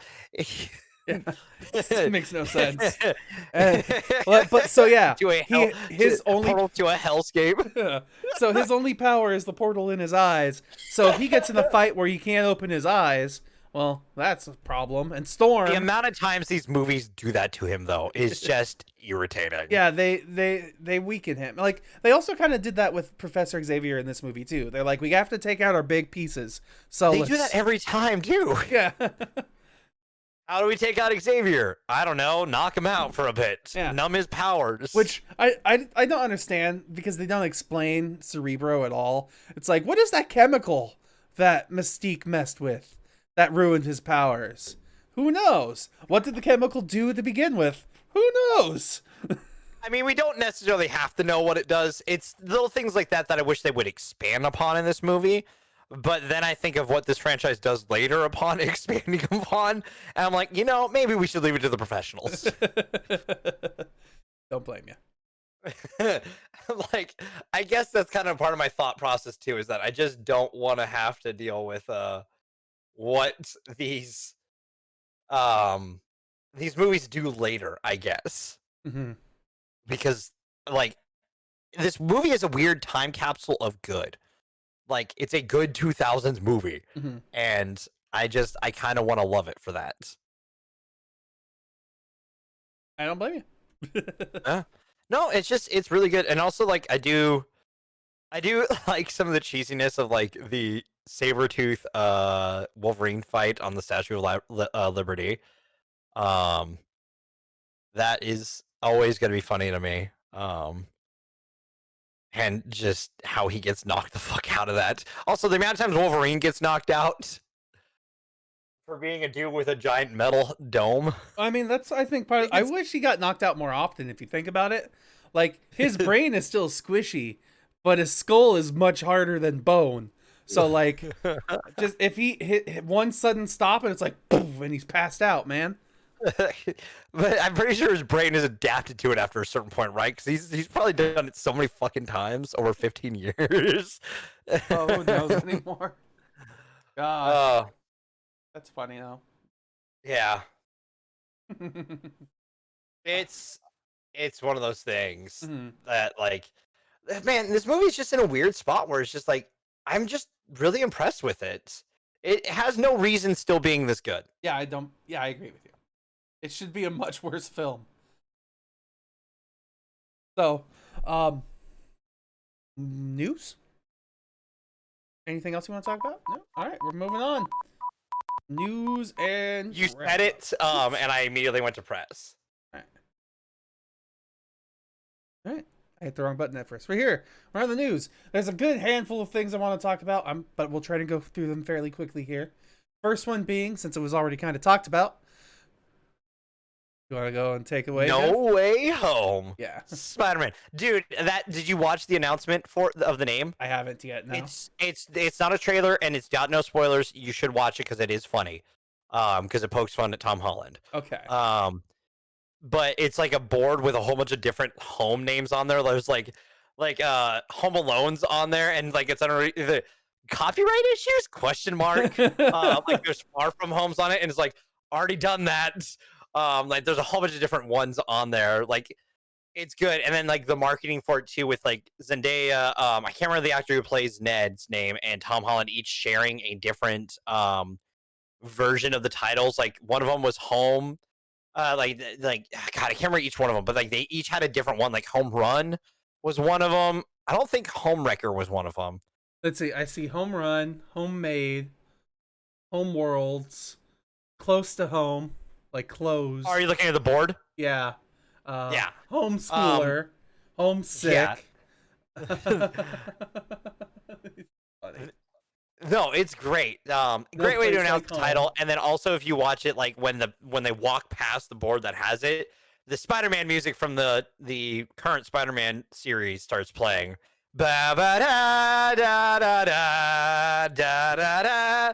Because I mean, it's a Spider-Man song, but it's like really epic and awesome, and I love the Spider-Man theme for the Tom Holland Spider-Man series. Mm-hmm. It works, and it starts playing, and then it pops into the actual logo. Like it just pops into it, and the music just like gets louder, and it's like, all right, cool. Let's go. I can't wait. So that's supposed to release this year, right? I think Christmas this year. I believe so. I didn't double check. Sorry. It said coming to theaters this December, and I'm like, theaters. Initial release December 17th, 2021. Christmas film. I can't wait though. It's gonna be fun. I can't wait to see them all together again and see where this franchise goes. Yeah, there was that. There's that. Next bit of news that I want, unless there's something else you want to talk about with that. No, I'm good. All right. Next bit of news is Henry Cavill related news. Well, it's tangentially related to Henry Cavill. We're keeping with the movies and superhero stuff. Like Henry Cavill did do some reshoots for Justice League, the Zack Snyder version. But according to there's been released news that Warner Brothers is going to be producing a Superman reboot directed by J.J. Abrams, and that means Henry Cavill will no longer be our Superman. For the DCEU, because it's got to be a DCEU, right? Yep. Superman. The DCEU Superman is no longer going to be Henry Cavill. I just don't get the DCEU at this point. They have someone who truly loves the character. Like, he gets why people love Superman. Mm-hmm. He's a big fucking nerd. He gets it. And, like, there are moments where, like, you see that breakthrough in Justice League and stuff. I don't think that's the right choice for the Superman franchise. I mean, I think they're not thinking about the Superman franchise. I think they're thinking specifically about the DCEU. Because... And I don't think that's the right choice either for the DCEU. Yeah, what it looks like, what it says here is that they're leading towards a Flash movie doing a, like, reset. So they're going to get rid of Cavill. They're going to get rid of... They're fucking X-Menning it! Yeah, they're going to get rid of Affleck. And then they're going to reboot everything with a new world where the Flash is our only consistency from the last world. Well, probably that, but I would also think they're going to have to keep Aquaman and they're going to have to keep Wonder Woman. Those three are probably going to be the same. But if those three are the same and they replace the other two, it gets weird. Well, and also, like, Amber Heard's out. Mm-hmm. I think, for maybe? I'm pretty sure she's out. That... I saw that as an article okay. piece, but that wasn't one I was going to bring up today. Yeah, I can't remember if that's confirmed or not. That whole fucking mess is still a mess. But, like, dude, you do that, like, it's too early for a reboot with their franchise. Because, like, what does that mean for the Suicide Squad? What does that mean for any of this franchise? Like, at least with X-Men, like, when we finally got to Days of Future Past, which is a huge comic book storyline from, like, a huge story in the comics. So, like, it made sense that, like, that would be the point where you would reset things. Mm-hmm. And, yeah, Flashpoint is a huge point in the comics, but, like... It's his first movie. Yeah! Yeah. It's going to be weird. It's 100% going to be weird. But they're also talking about, like, why they're probably not going to have Henry Cavill back, and it's because of his work schedule. Like, this is just speculation on the part of this website here, but they're saying he's working with The Witcher, he's working for Enola Holmes, and he's possibly going to be the lead in a Mass Effect cinematic universe project, so... Okay, if he's Shepard, I'm in. He's reportedly playing Commander Shepard. Like, we don't know yet. Yeah. It says it's... Oh, that would actually be pretty fucking good. It shows here, Hollywood star Henry Cavill reportedly posted a picture of himself on Instagram receiving a makeup for a new movie role, teasing a secret project. Out-of-focus documents seen in the picture's foreground have immediately been deciphered as by Game Pressure as likely being excerpts from the Wikipedia page of Mass Effect 3. And it says here, the website note and website. Okay, you know what? Who else he could play though? Who's that? Caden. Caden.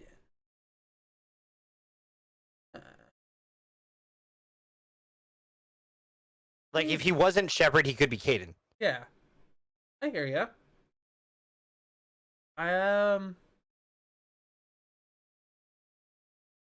You know, I 100% hear you. I'm not 100%. It's tough to say, but you're not wrong. Agreed. I mean, that would be another leading male role for however long they decide to keep it. Depending on the decisions of the audience. Could you imagine if it was another Bandersnatch type thing for Netflix? But oh my god. Could you imagine if they well, it's not even that. It's legitimately like episode to episode, and then there are certain things that you like as a unanimous group, like whatever the fan base chooses is what happens. Mm-hmm. Oh, that would be such a cool show. Yo, Mass Effect, hit me up. I'm here. It looks BioWare, whatever studio you're working with, huge fan of the franchise. Bring me aboard and I will make this work.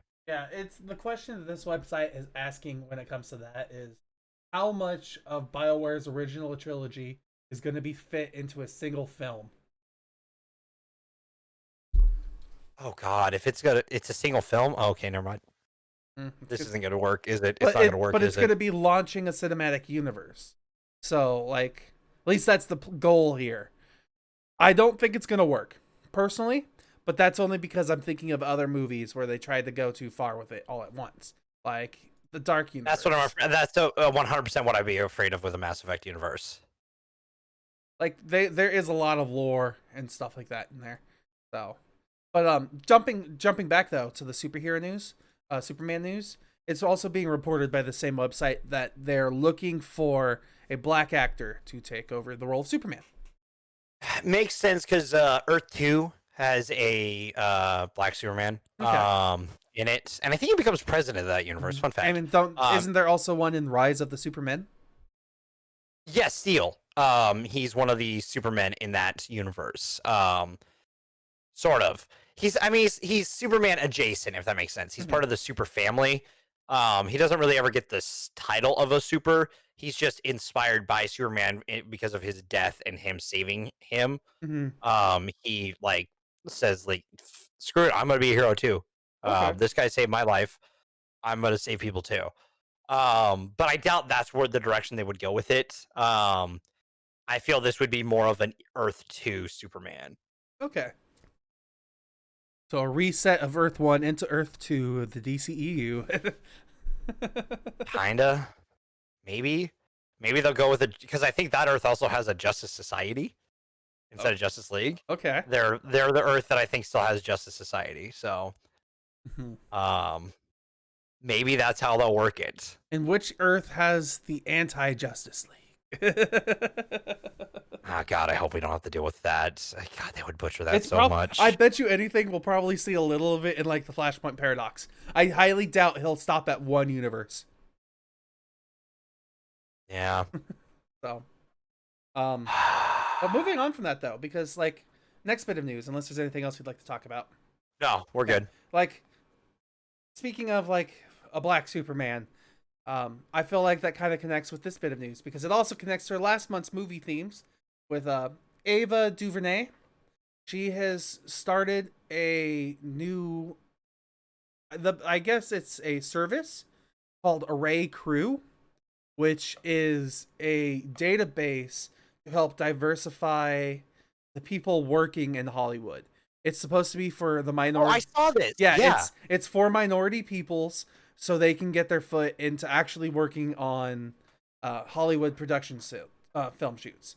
And I heard about this through MSNBC, and I was like, "This is super cool." She's using her success and her outreach to open up the world for other people in ways that people like.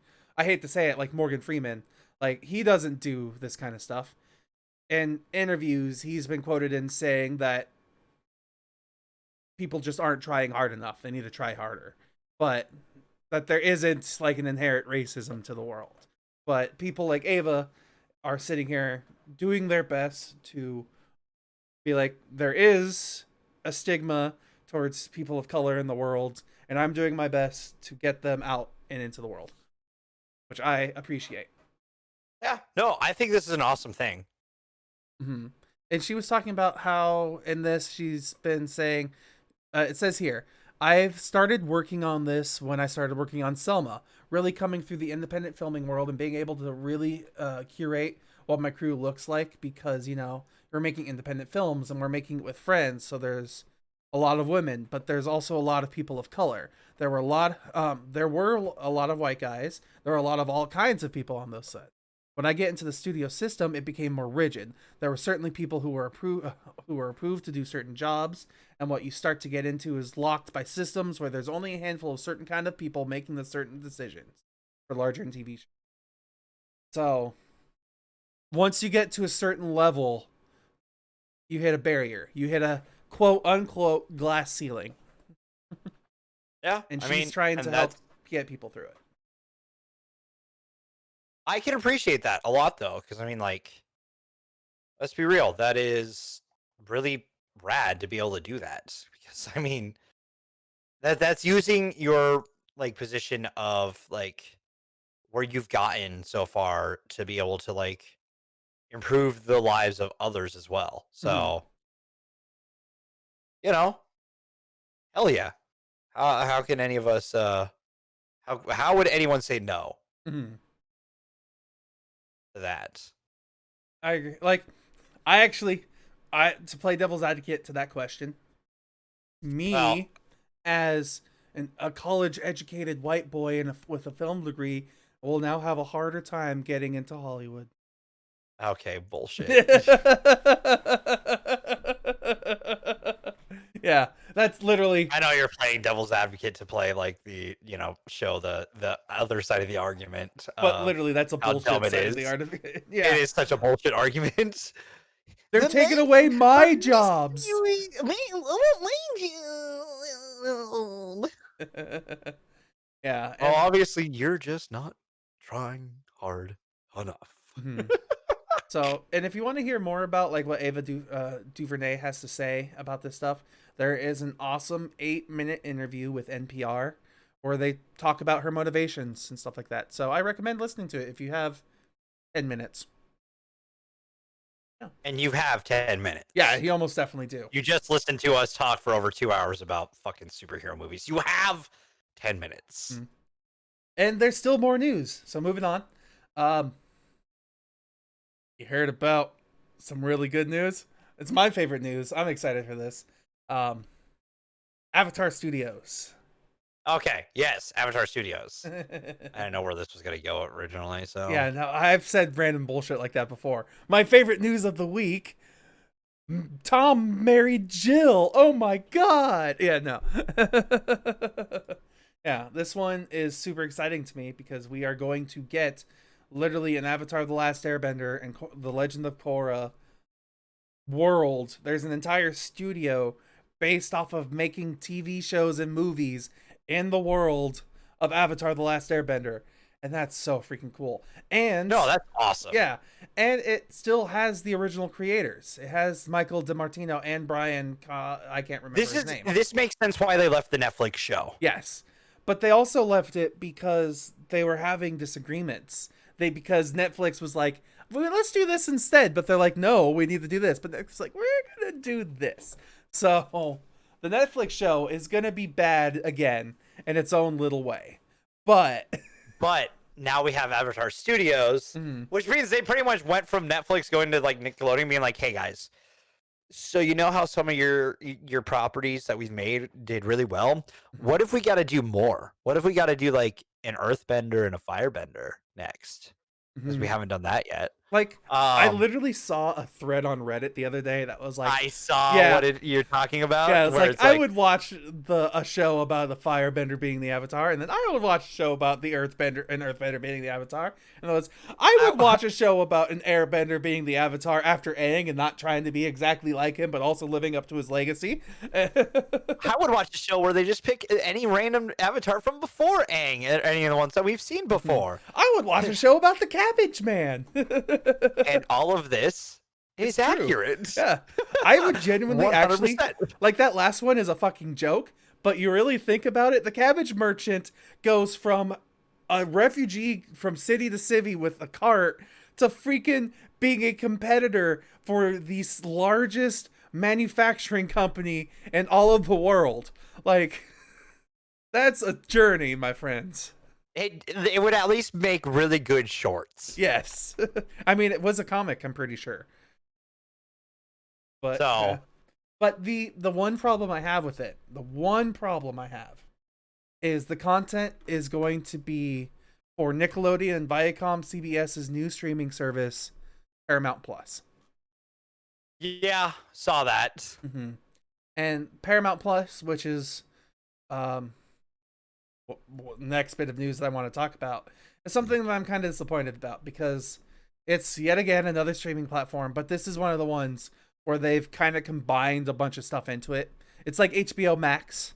They have taken let's see. They have taken CBS. Yeah, they took CBS All Access, which I already had, and then they're adding in What else is being thrown? Nickelodeon's whatever it would be. Like Nickelodeon stuff is going to be there. Yeah. Let's see. Paramount Plus shows an original. Let's see. They're coming out with a new like Frasier show. Like it says here, or shows and originals that they're coming up with are all the Star Trek shows that they had. The Good Fight, The Offer original series based off of The Godfather, a Halo TV series apparently, a new Criminal Minds, a reboot of Behind the Music. They have live news and sports, including shows from CBS, BET, Comedy Central, MTV, Nickelodeon, and Paramount, and then all these different movies. Like, there's a lot of stuff in there. So, like, at least thankfully, there's a lot of stuff thrown in here. But now we're getting to the point, we're now to the point where we're paying just as much for multiple streaming services as we would be paying for cable. Yeah. Well, I mean, that's why I'm limiting what I like. I'm limiting what I use. Like, I don't currently I don't have Netflix. And in my Netflix subscription, I have HBO because there's a new movie every month right now, and that's worth it. Disney Plus, which is worth it because goddamn WandaVision, and then next month there's fucking Falcon and Winter Soldier. So dude, they've got my money. One thing I recommend with Disney Plus, watch some of their documentary stuff. I plan on it. Don't worry. I plan on watching behind the scenes for Mando and stuff. Yeah, I was about to say that's the first one you have to watch, just because I know it's something that you will like. Yes. But then I've also seen like Imagineering and how they designed Disneyland and how they became like they started designing Disney as a whole. Like that's fascinating. And then like I have Verve, which is useful for me because it's got access to like Rashid First stuff. And it's got a shitload of anime. And then I also have Spotify. That's all the subscriptions I got really going right now. Amazon Prime? So I feel like I have a good balance. No, I'm still using my dad's. Okay. But I plan on getting my own. But that's also like a yearly payment. Yeah, it's a yearly payment of like $300, or it used to be $300. I don't know what it is now. It's like, I thought it's $120. Okay. Like I remember in college being like, pay $300 or the student rate of $150. I was like, what?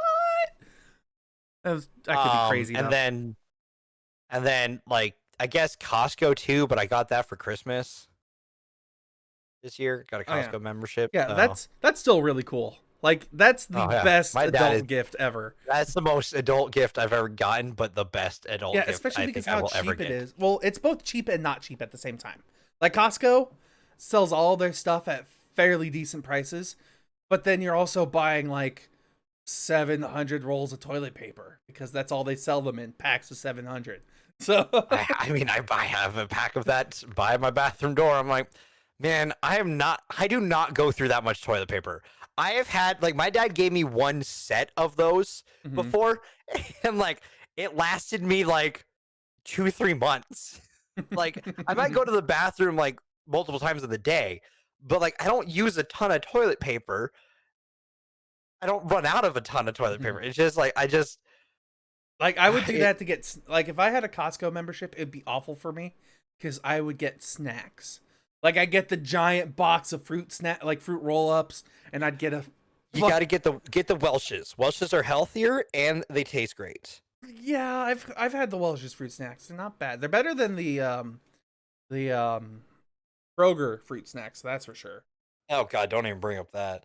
I mean, I get my snack there, popcorn, dude. And you can get giant boxes of popcorn there. You get the unlimited box of popcorn. It like depending on the pace you eat it, because like I've had the same box of popcorn for a while, and my dad just gave me another half a box of popcorn when he moved out of the place he just moved out of. So he's like, I'm not gonna bring that with me because I'm not gonna have room for him. I'm like, yes, please, my precious, yes. So I won't run out of popcorn for a while because Costco popcorn lasts fucking forever. Or like if you want to buy tuna fish, you get like unlimited tuna fish or like ramen, stuff like that. Like ramen's already cheap, but you buy it at fucking Costco, it's even cheaper. It's weird. But I get like my ramen bowls that I eat. Those pre-made frozen ones Yeah. where you just add water. The microwave and you're good. They're good. They're good ramen bowls. They're not like homemade ramen bowls that you get at like a shop, like a ramen shop. But they will do until I get a chance to travel again and get to go to a ramen shop with my friends. Like we did that one time in band camp. Dude, I almost started fake crying there and like actually almost got a tear. Like I can feel. I'm trying not to let it build up, but it was like, I understand. It's one of those like I actually hit an emotional nerve, like draw it out, and my brain's like, oh, "Are we gonna cry?" I'm like, "No, stop! Hey, it was a joke. Chill." But yeah, I got one last bit of news that I'll rapid fire through because I know you give no shits about this. Golden Globe winners. Golden Globes were this weekend, or last weekend. John Boyega won something, right? Who? Sorry? John Boyega? Double check. I thought he won something or he was nominated. He did win he won. something. But I will get to that in a second. So Cool. Going down the list, just straight reading down how it's presented on this article from the New York Times. Best movie goes to Nomadland. Best dramatic movie, drama movie, Nomadland.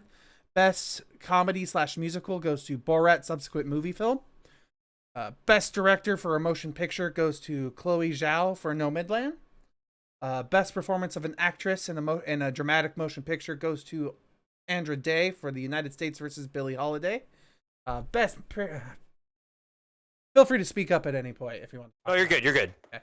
Best performance by an actress in a musical or comedy motion picture goes to Rosamund Pike for I Care a Lot. Best performance for an actress in a supporting role in any motion picture goes to Jodie Foster in The Mauritanian. Best performance by an actor in a motion picture drama goes to Chadwick Boseman for Ma's Rainy Black Bottom, and his wife accepted that and gave a very emotional speech, and it made me cry.